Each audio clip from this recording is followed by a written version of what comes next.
Y'all are on the East Van Dan Shit Show.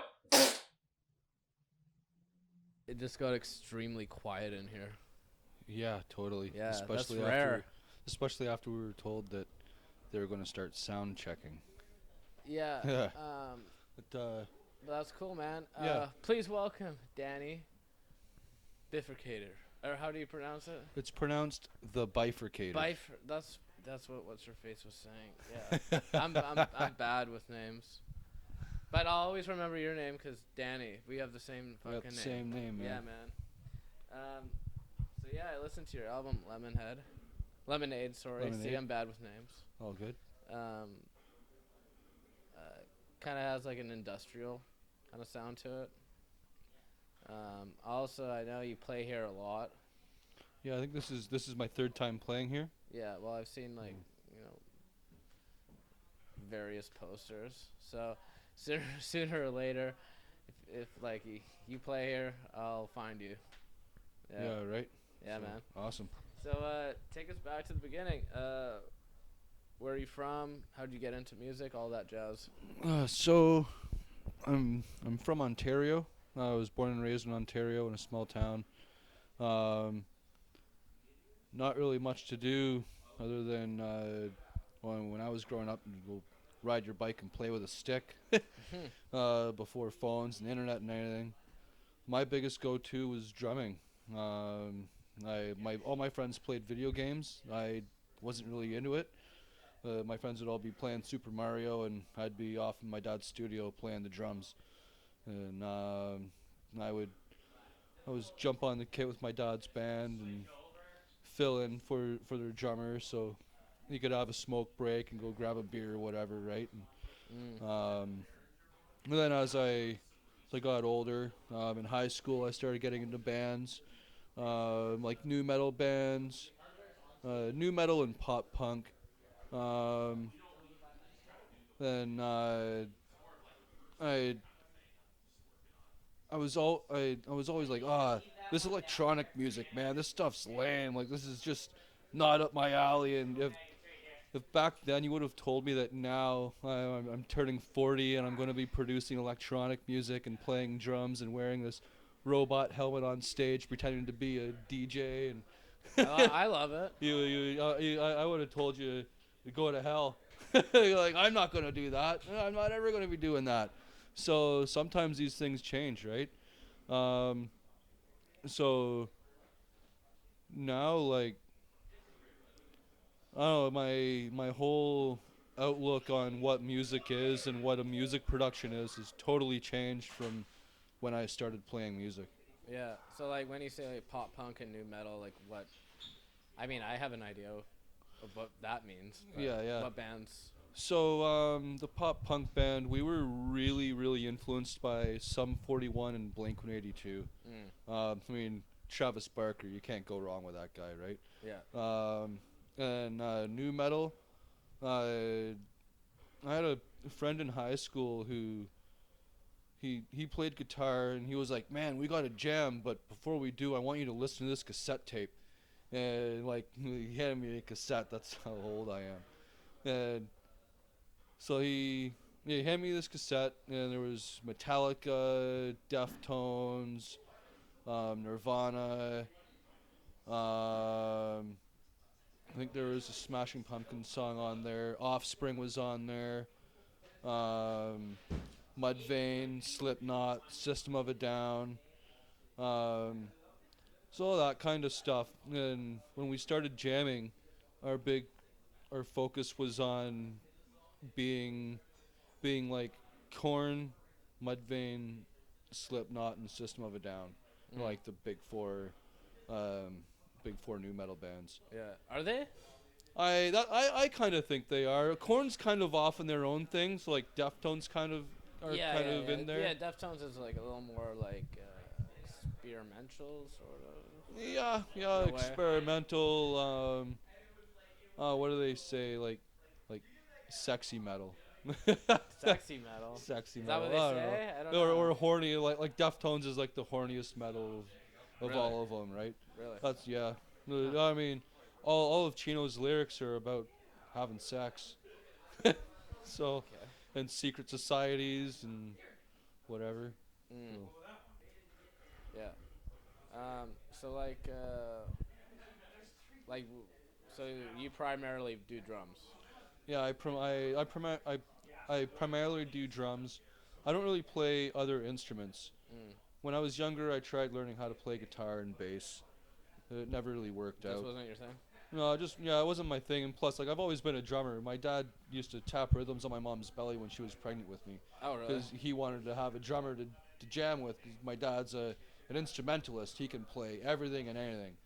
Um, so like that's I guess where my music comes from. But yeah, my dad would tap rhythms on my mom's belly, and when I came out, when I came out, when I was 6 months old, my my dad saw me crawling towards the drum kit, like, oh, so he actually likes the drums, he wants to check it out. So he sat me down on the drum kit on his lap and just started swinging away, like, all right, this is his thing. And since then, I've been playing drums.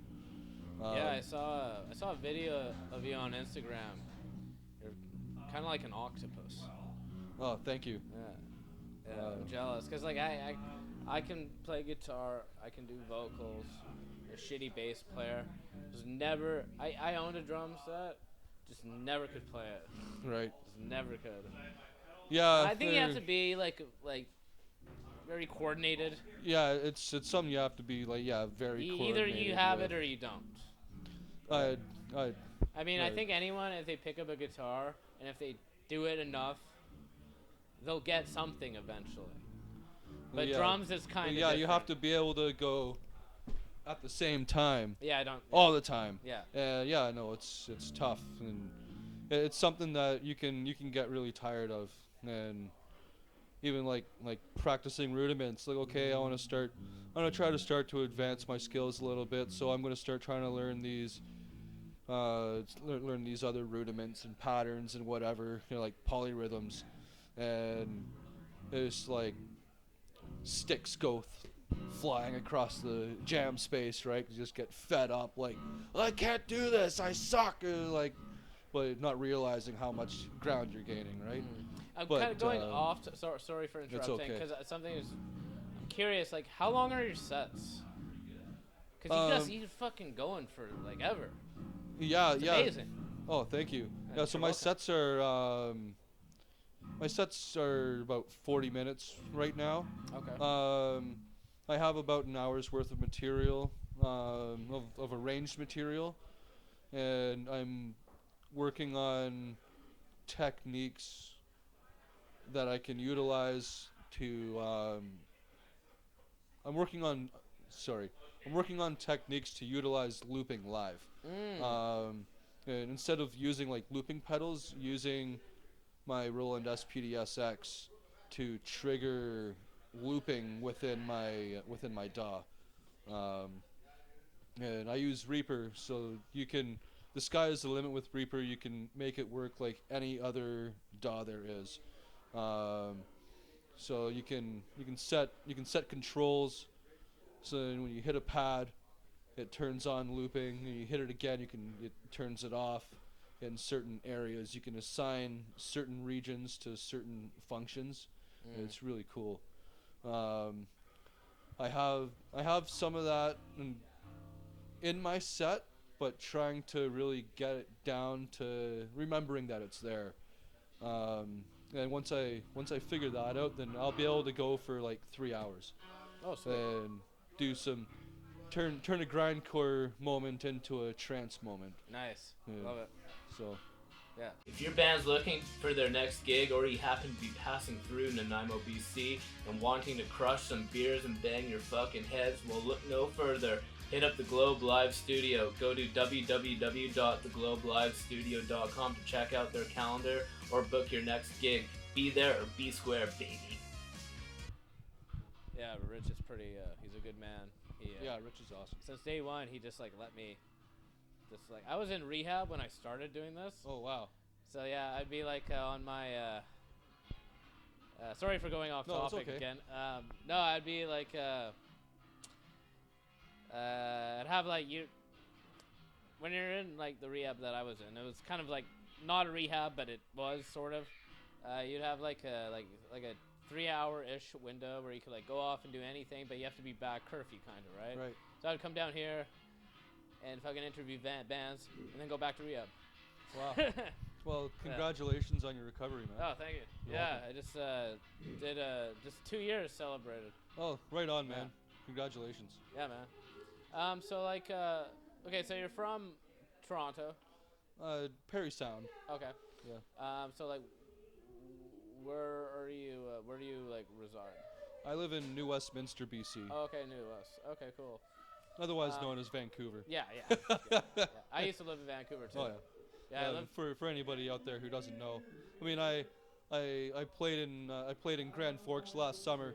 Like, oh, where are you from? I'm from New West. Like, where's that? Is that like in the Kootenays? Like, no, it's not. Like, you live in the Kootenays. I live in the Lower Mainland. Yeah, I lived in Vancouver for about 8 years. What venues do you play over there? So far this year, I've played at Redgate, 648 RIP. How's Redgate? I've never been there. Redgate's awesome. I hear good things. Yeah, about that it's a place. great venue. It's a mid-sized venue. It has a nice-sized stage. It's probably about like 12 inches off the floor. Is there shows every night there? I don't know about every night. Probably Pretty close. Sometimes probably about like 4 nights a week. There's shows there. I missed out. I know. But yeah, Redgate's awesome. I have a show coming up at Lana Lou's. That has yet to be announced. I'm being added to the bill. Yeah. Excuse me. When the Bifurcated started, we were almost like a house band at Bully's. Just like it seemed that way, because for 5 years the only venue you saw us play at was Bully's. They were like, okay, I gotta change this. Like, I like Bully's. It's a great venue, but like any venue, you start playing there all the time. You're like, You feel like a house band. yeah, you feel like a house band. Everybody starts to lose interest. Like, yeah, they can only play that band, they can only play that venue. So okay, time to branch out. But yeah, I love Bullies. I love Rob. Yeah. I think in Nanaimo there was like at one point, like before like the Globe was a music venue, there was just the Queens, because I think the terminal was closed for like a couple months. Right. So it was only the Queens. It's like, well, it's not really. Wow. Yeah. That's crazy. I Yeah. can't. And then we like- have the Port Theater, but that's sort of like for like bigger, Yeah. whatever. Yeah. I mean, it's better than where I grew up in Perry Sound. There's bars, but they won't let you play there. So What? so they'll let the country cover band play there, but they won't let you play there An actual because band? everybody's gonna leave. Yeah. 'Cause like, what's this metal crap? They're like, play Garth Brooks. Like, whatever, right? Play some Johnny Cash. Like, I like Johnny Cash, but it's like, okay, we want to play something else. So you gotta rent the community center, and like, you know, that's expensive, and you'll never recover your costs on that. So, Yeah. but yeah, everything's changed. Booking the tour that I'm doing, I asked a bunch of my high school friends, like, hey, like, is it worth for me to book a show in Perry Sound on my tour? Like, don't even bother, man. Like, that sucks. But yeah, better than having that kind of situation. Yeah. So like, are you into production as well? Yeah. So I do all my own music production as well. I do can't my do own. any of that. It's a lot of work, man. Like Yeah.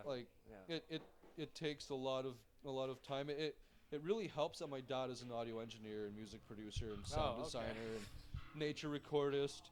So like he's done recordings where like you're getting like a beautiful morning, like spring peeper, beautiful spring peeper recording, and then a semi drives by, right?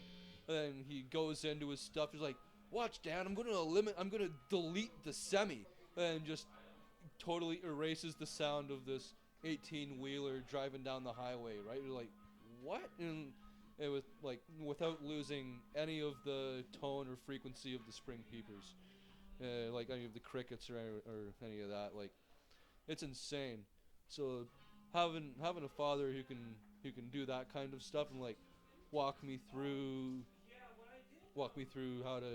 how to engineer my drum tracks, or like it's really helped my development in music I'm sure production. it has. Yeah, yeah. Yeah, kind of like a mentor almost. Yeah, Yeah. absolutely. I bet it's it saves money. Oh yeah, I mean that was a big reason why I wanted to get excuse me, No worries. dry throat.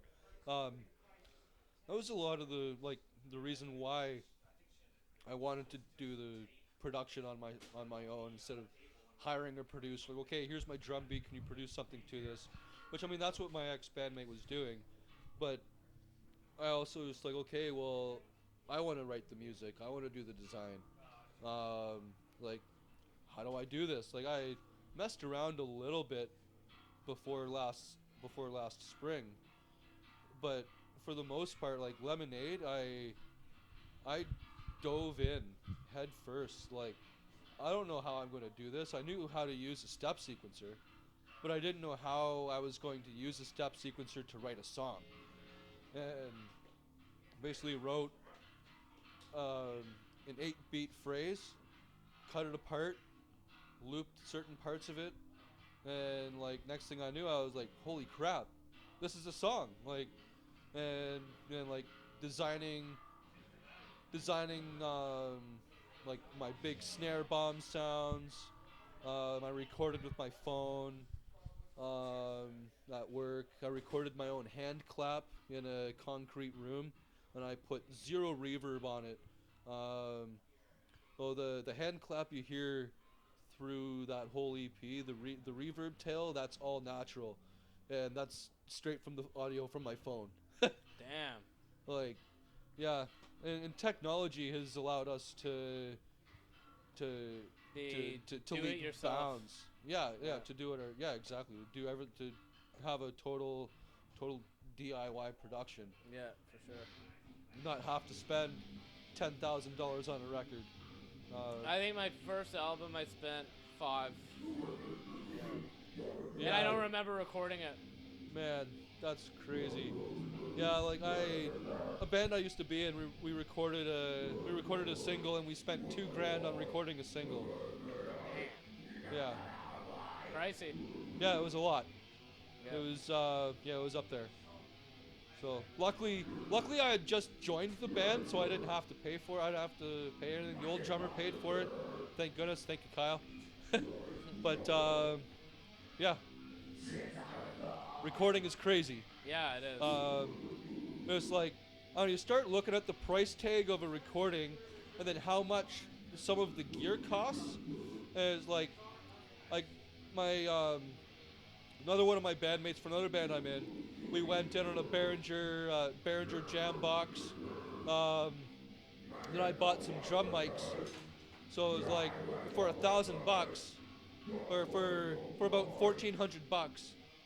I have everything I need to record my drums and to do reamping and to do everything myself. And it's like, well, like to rent a drum room to record the tracks would have cost me that much, and then I would have had to pay for the engineer, and so Yeah, it all adds up. oh man, it's crazy. crazy. Yeah, Yeah. jinx. Well, like when I like I like to get the producer whose engineer happens to be a multi-instrumentalist. That's what I like. Cause like I only can do like really I can only sing and do the guitar. I can't really Yeah. do anything else. Yeah, no, totally right. Yeah. Yeah, and that's another thing, because I don't play guitar or bass. Like coming up with riffs, I don't know. It challenges me to step outside of the box. Like what do I? Okay, what kind of a melody do I want here? Like how do I want it to sound? And aside from using my MIDI keyboard, which I didn't use a whole lot of, I and I there were some areas like in like some of the synth solos where I placed MIDI notes, But for the most part, I was just like, I created a tone, and then I would listen to it, and I would pitch shift it to the note that I wanted, like pitch shifting waveforms to create the notes, and then I would arrange them to create riffs, and that was very time consuming. Yeah, for sure. Yeah. Is that Butcher? That's Butcher, yeah. Yeah, okay. Yeah, I was just talking to their front man outside there. Yeah, we got a lot in common. Oh yeah. Yeah, cool. Can't say anything on that though. no, I cannot. Cool, man. Well, it's a killer lineup tonight. Yeah. I'm glad we did this. Yeah, me too, man. Yeah. I'll put all your links in the description. For Bandcamp, do you got shows on there? Like upcoming dates? Oh, no, I guess I should. I guess I should put my poster and whatever on where Bandcamp, can people find you? Oh, yeah, people can... Instagram, Facebook? Yeah, people can find me on Instagram, at The Bifurcated on Instagram, The Bifurcated on Facebook. I'm on YouTube, Bandcamp, TikTok. And I'm touring across Canada this summer, so if you're anywhere across Canada, watch out for The Bifurcated. Fuck yeah. Awesome, man. Thank you for doing my show. Thank you. Yeah. Rock and roll. On that note, y'all are off the East Van Dam Shit Show. Peace.